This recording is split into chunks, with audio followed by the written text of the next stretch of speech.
waada mar kale saaxiibayaal habeen wanaagsan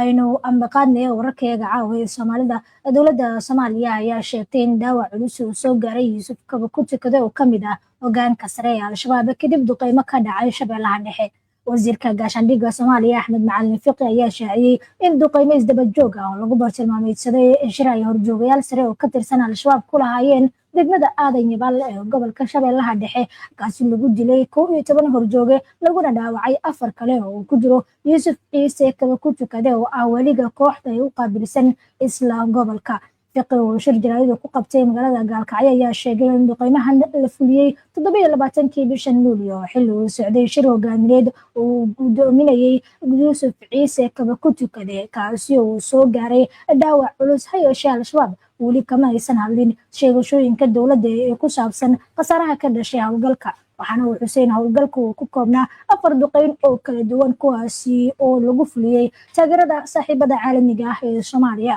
sida uu sheegay wasiir Fiqi howlgalka ayaa sidoo kale lagu burburiyay 4 gaari oo isticmaali jireen Al-Shabaab kuwaasi oo kala ahaa hal booyad shidaal 2 gaari oo nooca Toyota dibbilaha ah iyo hal gaari oo nooca baraadada ah taasi oo ku tilmaamay dabarjab ku yimid awoodda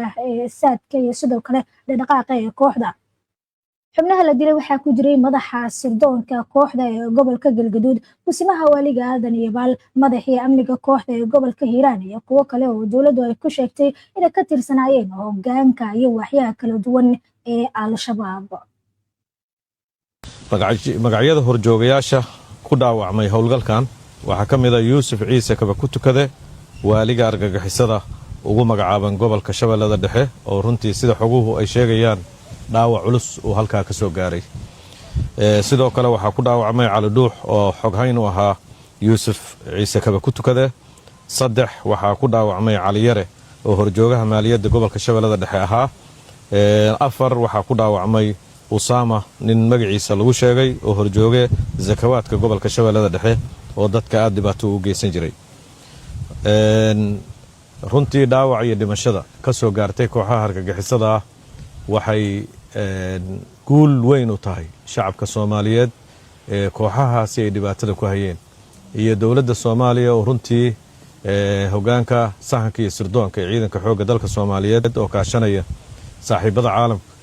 maalmahan dambe aan bilownay in ciidamada furimaha hore ku jira ay la diriraan kooxaha argagixisada ee furimaha ku jira laakiin horjoogayaashooda gadaal ku qorsheynaya qorshayaasha ku maleegaya qorshayaasha dhagarta ah ee shacabka Soomaaliyeed la rabo in lagu dhagro nabadiisa iyo xasiloonidiisana looga hor yimaado nimankaas in la beegsado ayaa go'aan lagu gaaray dowladda ayaa ku tilmaamtay howlgalka dhirbaxo culus oo lagu dhuftay hoggaanka Al-Shabaab iyadoo sheegtay inuu qayb ka yahay howlgallada militari ee socda ee lagu wiiqayo awoodda talisiyada howlgal ee kooxda watahay markana Galmudug ayaa bandow soo rogtay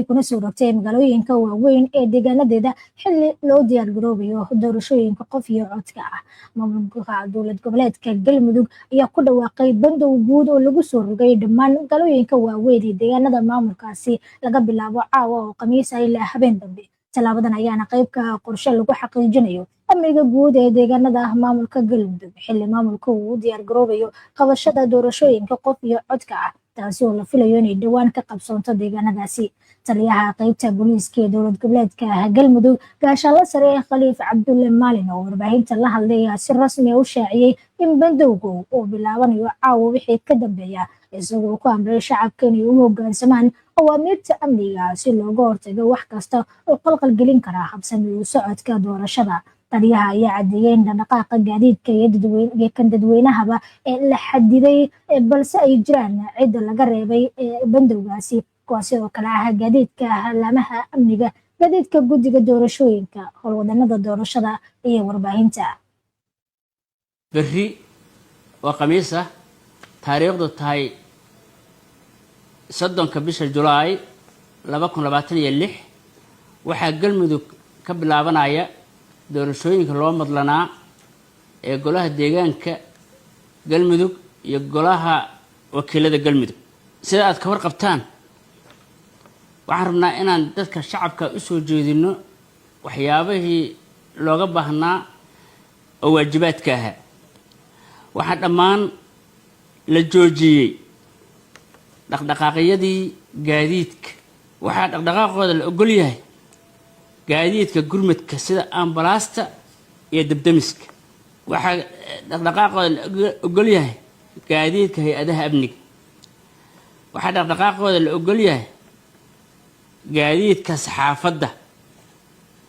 waxaa dhaqdhaqaaqooda la ogol yahay gaadiidka commissionka ama guddiga doorashooyinka. waxaan ku wargelinaynaa dhammaan saraakiisha joogta kontaroolada galmudug in ay joojiyaan dhammaan wax alla waxa dhaqdhaqaaq gaadiid ah oo waddada ku safraya. ciidamada amniga ayaa la arkayay iyagoo lagu daadinayo wadooyinka muhiimka ah ee magaalooyinka sida Dhuusamareeb, Gaalkacyo iyo Cadaado si ay u xaqiijiyaan dhaqangalka amarka ka soo baxay taliska booliiska. doorashadan qof iyo codka ah ee ka dhacaysa Galmudug ayaa waxaa lagu dooranayaa golayaasha wakiilada iyo kuwa deegaanka ee maamulkaasi Galmudug. dhanka kalena guddiga doorashooyinka ee Soomaaliya ayaa waxay shaaciyeen tirada loo diiwaan geliyay doorashada Galmudug ka dhici doonta. guddiga doorashooyinka ayaa maanta waxay shaaciyeen tirada guud ee codbixiyaasha laga diiwaan geliyay doorashada maalinta baritaan lagu wado in lagu qabto deegaanada maamulka Galmudug. war-saxaafadeed lagu baahiyey xogtan oo la soo saaray ayaa waxaa lagu sheegay in guddiga diiwaangelinta codbixiyaasha uu u dhacday si waafaqsan sharciga doorashooyinka qaranka iyo habraacyada u dejisan iyadoo lagu fuliyey ilaa 11 degmo. sida xogta lasoo bandhigay ay muujisay tirada guud ee doorashada loo diiwaangeliyay ayaa noqonaysa 267,420 ruux, waxaana degmada Gaalkacyo ay noqotay midda ugu badan ee laga diiwaangeliyey dadka codbixiyaasha ah, iyadoo tirada dadka ay noqotayna 65,950 qof. waxaana ku xigtay degmada Cabudwaaq oo laga diiwaangeliyey 48,358 qof, halka degmada Hobyo iyana laga diiwaangeliyey 37,734 qof. inkasta oo deegaanada tiradan laga soo kala keenay ay gaarayaan ilaa 41 deegaan iyo tuulo oo hoos yimaada degmooyinkaasi. degmooyinka kale ee maamulka ayaa iyana waxaa laga diiwaangeliyey tiro badan oo dad ah. degmada Cadaado 33,679 codbixiye ayaa laga diiwaangeliyey. Dhuusamareeb 23,735 ruux. Guraceel waxaa laga diiwaangeliyey 22,011 ruux. Xaradheere 9,929 ruux. Xeraale 8,872 codbixiye. Balanballe 7,349 ruux. halka degmooyinka Galcad iyo sidoo kale Masagaweyn laga diiwaangeliyey 4,368 codbixiye. guddiga doorashooyinka ayaa sheegay in xogtan ay qayb ka tahay diyaarinta doorashada loo qorsheynayo inay ka dhacdo Galmudug 30 bishan oo berri ku aadan, iyadoo diiwaangelinta codbixiyaasha ay tahay tallaabadii ugu dambeysay ee hirgelinta doorashada qof iyo codka ah. Galmudug waxay noqonaysaa meeshii saddexaad ee doorashada qof iyo codka ah uu ka qabtay guddiga doorashooyinka Soomaaliya, halka ay tahay dowlad goboleedka labaad ee doorashadan laga qabanayo kadib maamulka Koonfur Galbeed Soomaaliya. ugu dambeyntiina faahfaahin ayaa waxay ka soo baxayaan weerar lagu laayay askar Kenyaan ah oo ka dhacay magaalada Mandera kadib dagaal ay la galeen maleeshiyad Al-Shabaab lagu sheegay. inta la xaqiijiyay ilaa 5 askari oo ka tirsan ciidamada ammaanka ee Kenya ayaa lagu dilay iska horimaad ay la galeen dagaalamayaal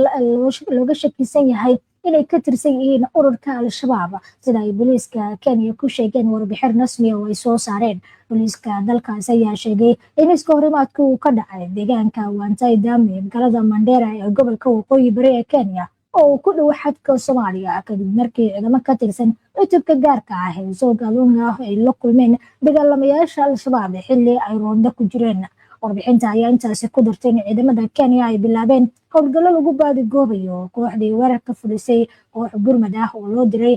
goobta ayaana waxay la kulantay qarax miino ah oo nuuca wadooyinka lagu aasa ah, kaasi oo burburiyey gaari gaashaaman oo ciidanku ay wateen, inkastoo aan wax khasaaran naf ah laga soo sheegin inay ka dhasheen. Al-Shabaab oo sanado badan dagaal kula jirtay dowladda federaalka Soomaaliya ayaa weerar joogto ah waxay ka fulisaa deegaanada xadka Kenya iyo Soomaaliya dhaca. bishii Janaayo ee sanadkan 2026 booliiska Kenya ayaa waxay sheegeen in kooxdu ay ku dishay madax deegaan iyo macallin gobolka ka tirsanaa ama daris kala ah ee Mandera ee Garissa.